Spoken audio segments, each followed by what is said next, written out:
कानून से बच भागने के मामले में नारायण साईं बड़े बड़ों के उस्ताद निकले। इस महीने की शुरुआत में आपको याद होगा नारायण साईं पर यौन शोषण के आरोप लगे थे और तभी से वो लगातार भाग रहे हैं। नारायण साईं के लोग शुरू से कह रहे हैं कि वो कहीं साधना में लीन है, लेकिन जिस तरह से पुलिस हाफती हुई नारायण साईं को तलाश कर रही है, कहना गलत नहीं होगा कि इस मामले में नारायण और दाऊद एक जैसे हो गए। नारायण साईं क्या हुआ, दाऊद इब्राहिम हो गया। रेड कॉर्नर नहीं, लुकआउट नोटिस ही सही, लेकिन इस नोटिस के बाद भी नारायण साईं गायब हैं। बार बार खबरें आ रही हैं कि वो अपना हुलिया और ठिकाने बदल रहा है। 25 दिन गुजर गए, नारायण ने करीब 1.5 दर्जन ठिकाने बदल लिए, 150 शहरों में छापे पड़ गए, लेकिन देश के कई राज्यों की पुलिस नारायण साईं को नहीं पकड़ सकी। कथावाचक आसाराम पर जब यौन शोषण के आरोप लगे तो उनके बेटे नारायण साईं अक्सर मीडिया के सामने आकर उनकी सफाई देते थे, लेकिन जब से नारायण साईं पर खुद बलात्कार का आरोप लगा है तब से नारायण साईं पुलिस और मीडिया से भागते फिर रहे हैं। जी मीडिया की टीम पहुंची है आसाराम बापू के करोल बाग आश्रम में ये जानने के लिए कि आखिरी बार नारायण साईं इस आश्रम में कब आए थे। आसाराम के इस आश्रम में बताया गया कि नारायण साईं यहाँ करीब 1.5 महीने पहले आया था, लेकिन 1.5 महीने का वक्त बड़ा वक्त होता है और नारायण के छिपे होने की एक खबर मुंबई में भी मिली। नारायण साईं जो है वो गोरेगांव स्थित इस आश्रम में नहीं है। पुलिस उनकी जो है सरगर्मी से तलाश कर रही है। अभी तक पुलिस के हाथ उनके जो बारे में कोई खास जानकारी नहीं लगी आखिरकार वो इस वक्त कहां पर हैं। दाऊद इब्राहिम की तरह नारायण भी पुलिस के लिए पहेली बन गया है। इंदौर में नारायण साईं की तलाश कई जगहों पर हुई और इस बार हम पहुंचे एक नई जगह पर। अभी हम पहुंचे इंदौर के खजराना क्षेत्र के क्लासिक अपार्टमेंट में, जहां बताया जा रहा है कि नारायण साईं अपनी पत्नी के साथ यहीं रहते थे। 5वें फ्लोर पर बताया जा रहा है उनका 503 नंबर का जो फ्लैट है वो यहाँ रहा करते थे। यहाँ हम उनकी तलाश में आए हैं क्योंकि इससे पहले हम देख चुके हैं कि जो आसाराम का आश्रम है वहाँ पर उनकी तलाश हमने कई बार की, लेकिन वहाँ नहीं मिले। आज हम उनके अपार्टमेंट में आए और आज हम देखते हैं कि यहाँ है या नहीं। कहते हैं दाऊद के कई ठिकाने हैं, यहाँ नारायण साईं के भी कई ठिकाने सामने आ रहे हैं। एक आश्रम का पता हमें राजस्थान के उदयपुर में भी चला, हम पहुँचे भी, लेकिन वहाँ नारायण का कोई पता नहीं चला। नारायण साईं का ये आश्रम है जहां पर हम आए हैं। ना कई लोगों से पूछताछ करने की कोशिश करी है, लेकिन किसी ने कुछ भी नारायण साईं के बारे में नहीं बता लिया है। मोहित भोजवानी जो नारायण साईं का सलाहकार था वो यहाँ पर रहता था। नारायण साईं यहाँ पर आते थे, एकांतवास में रहते थे।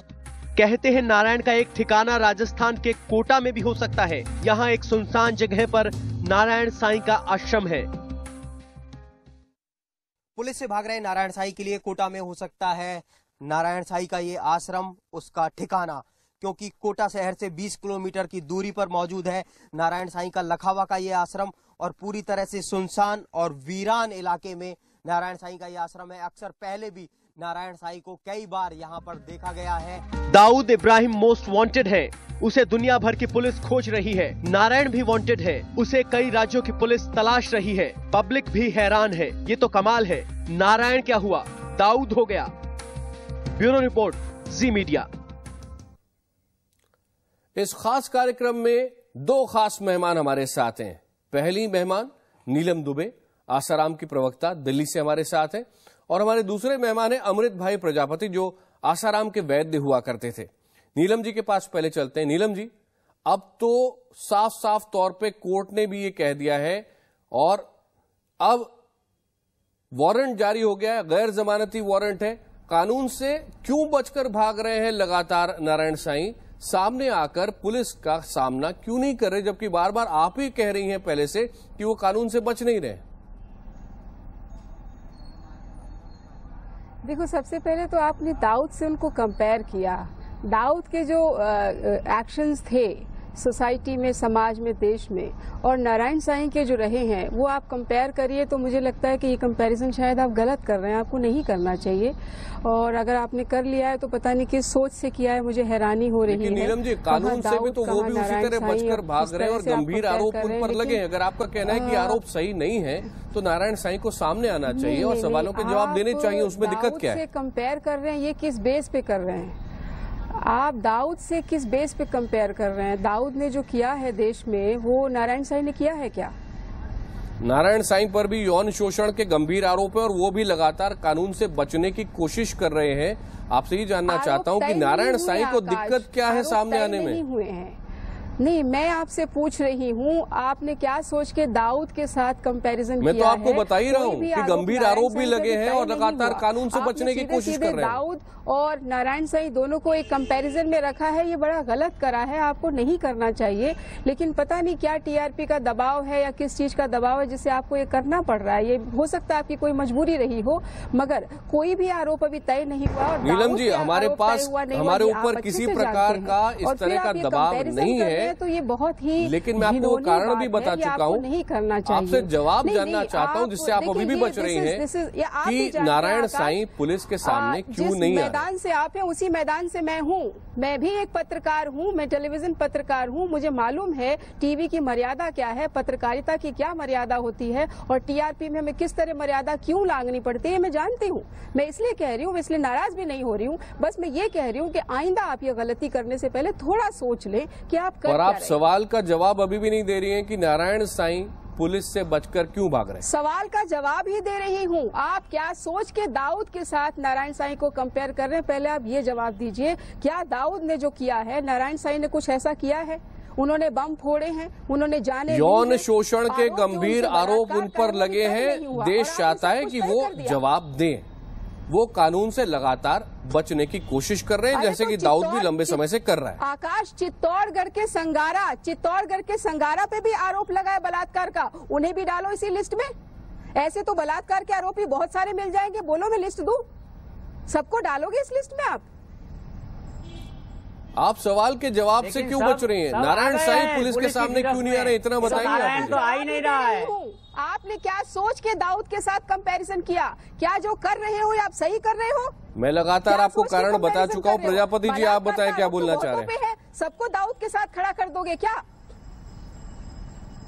प्रजापति जी, मैं तो ये बोलता हूँ कि नारायण तो दाऊद से भी खतरनाक गुंडा है, क्योंकि ये तो साधु का बुर्खा पहन करके, साधु का वेश पहन करके ये इतने सारे गुनाह, खतरनाक गुनाह कर रहा है। वो पाखंडी को तो दाऊद से भी बड़ा गुनहगार जाहिर करके उसके सारे जो खाते हैं, जो जहाँ से वो पैसा लेता है वहां से उसको सील लगा देना चाहिए। जिनके अकाउंट है, जितने आश्रम है, वो सबको सील कर देना चाहिए। लेकिन सरकार ये कर नहीं रही है। बिल्कुल सख्ती से बरतना चाहिए इस गुंडे के साथ तो। लेकिन देखो वो हर अकाउंट से पैसा ले रहा है, जवाब दो, उसके ट्रांसफर हो रहे हैं पैसे, परदेश से भी पैसे ले रहे हैं। क्यों मांगी थी? और ये जो है खतरनाक गुंडा है, महागुंडा। क्यों मांगी तुमने, बताइए? अरे गुंडा से कैसे कोई फिरौती मांग सकता है? ये तो तुमने 1000 करोड़ का प्रॉफिट करके भी जो आदमियों को कुछ नहीं दिया। नीलम जी, अभी अमृत भाई प्रजापति पर भी एक आरोप लगा रही है जो काफी गंभीर है, इसका जवाब भी लेंगे अमृत भाई प्रजापति से। नारायण साईं के खिलाफ गैर जमानती वारंट जारी हो गया। इस वक्त आसाराम की प्रवक्ता नीलम दुबे हमारे साथ दिल्ली से, और साथ ही साथ अमृत भाई प्रजापति आसाराम के जो वैद्य हुआ करते थे वो अहमदाबाद से हमारे साथ है। नीलम जी, एक सीधे सवाल का जवाब अगर आप दें, नारायण साईं पुलिस के सामने कब आएंगे? एक बात मुझे ये बताइए, ये वैद्य ने बड़े आराम से हमको दुनिया भर की गालियां दे दी। इस वैद्य से ये पूछो, अपनी पत्नी को बुर्खा पहना के लाया था, प्रेस कॉन्फ्रेंस करवाई थी और बापूजी पे बलात्कार का आरोप लगवाया था, तब भी आप लोगों ने ऐसे ही बहस करी थी। बाद में ये प्रूव हुआ कि ये अपनी पत्नी को बुर्खा पहना के लाया और इसने जज के सामने मानी अपनी गलती। त्रिवेदी कमीशन में इसने माना कि इसने अपनी पत्नी को अपने हाथों से बुर्खा पहनाया है। आरोप लगाने से आसाराम जो बलात्कारी है, लंबी चौड़ी बहस करी थी, लेकिन जब आरोप खारिज हुआ तो आपने एक लाइन भी दुनिया को नहीं बताई कि वो बुर्खे वाली महिला झूठी है। वो आपने एक लाइन भी इस चैनल में नहीं बताई कि वो बुर्खे वाली महिला झूठी साबित हुई, उसने जो आरोप लगाया वो गलत साबित हुआ। उसका बताइए खमियाजा कौन भुगतेगा? दूसरे मार्ग पर ले जा रही है और पूरे लोगों का बर्बाद समय बर्बाद कर रही है। न्यूज चैनल का आरोप लगा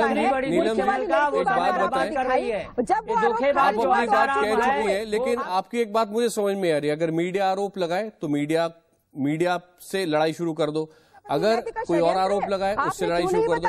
मैं आपसे सीधा सवाल पूछ रहा हूं, आप उसका जवाब बिल्कुल नहीं दे रही है कि नारायण साईं खुद पुलिस के सामने पेश होंगे या नहीं। जब आपने 3 महीने डिस्कशन करा, बुरखे वाली लड़की से आरोप लगवाया, आरोप जब खंडन हुआ तो वो आपने क्यों नहीं दिखाया? क्या आपको दिखाना नहीं चाहिए था? जब आपने पब्लिक को ये बताया कि बलात्कार का आरोप लगा, हमने हर खबर दिखाई है नीलम जी, लेकिन आप सवाल से अभी भी बच रही हैं। मैं आपसे सीधा सवाल पूछ रहा हूँ, साबित हुआ तो आप चुप वो ये कि नारायण साईं कब पुलिस के सामने पेश होंगे, या फिर वो चाहते हैं कि पुलिस छापेमारी करके उनको आम अपराधी की तरह पकड़े? देखिए आकाश सोनी, मैं आपसे यही पूछ रही हूँ, जब बलात्कार का आरोप लगता है, आप 4 घंटे बहस ले जाने का उनका प्लान है, तो धोखेबाज आसाराम के चेली भी धोखेबाजी होती है ना। नहीं बताते, वो बुरखे वाली लड़की जब धोखेबाज आसाराम की चेली भी तो ऐसी ही है, उस ऑडियंस को बताने की, जिस धोखेबाज आसाराम की चेली भी धोखेबाजी है। देखो चर्चा को दूसरे मोड़ पर ले रही है। क्या ये आपका फर्ज नहीं बनता? धोखेबाज आसाराम की 50 चेली भी धोखेबाज है। मांगी थी आश्रम से, पूछो क्यों मांगी थी? नीलम जी, शायद मैं 8वीं या 9वीं बार आपसे पूछ रहा हूँ, नारायण साईं पुलिस के सामने कब पेश होंगे?